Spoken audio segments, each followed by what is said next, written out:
How could that happen? How could people this evil work their way into the government? Well, they penetrated it.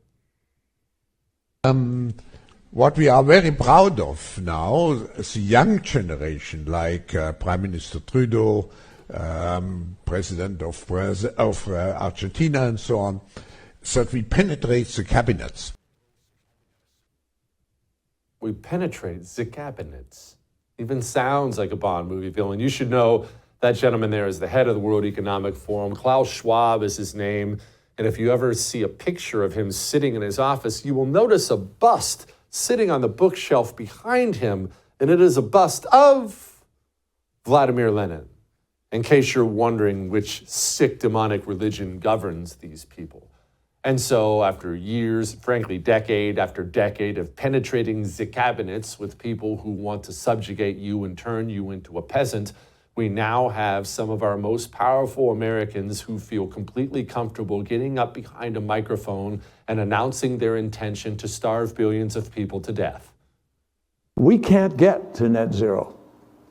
We don't get this job done unless agriculture is front and center as part of the solution. You just can't continue to both warm the planet while also expecting to feed it. Doesn't work. So we have to reduce emissions from the food system to keep the 1.5 degrees alive.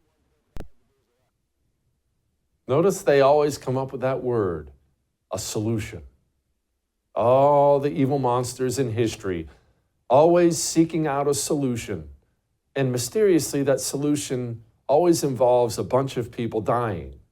And what's that net zero he was talking about? You heard him say net zero this, net zero that. You've heard Bill Gates, many people talk about net zero.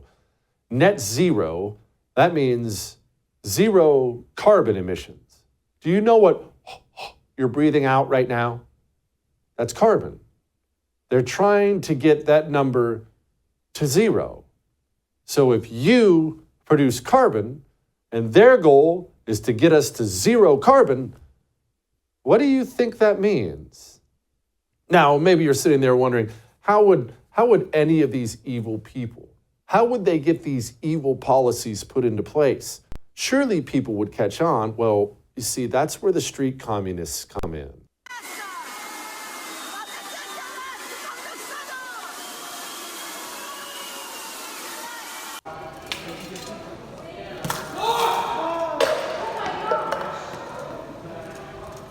Security? Are you more concerned about the protection of a painting or the protection of our planet and people? Oh, there's many. They take many forms, not just the climate nutters. Don't worry, I'll get to the how that works here in a second. Remember all the Black Lives Matter protesters for St. George Floyd? We don't get no justice! They don't get no peace! No peace! No peace! No peace! You see, the street communists, they agitate, they create chaos, they create angst, they create disorder. And out of that chaos and angst and disorder, normal people will oftentimes turn to the government to create that peace, to give them more peace, just calm things down. And that's where the John Kerrys, the Bill Gates, the Joe Bidens, the Klaus Schwabs of the world step in and say, don't worry, we've got you covered. Come on in. Just let us do what we want and you won't have to worry about a thing anymore.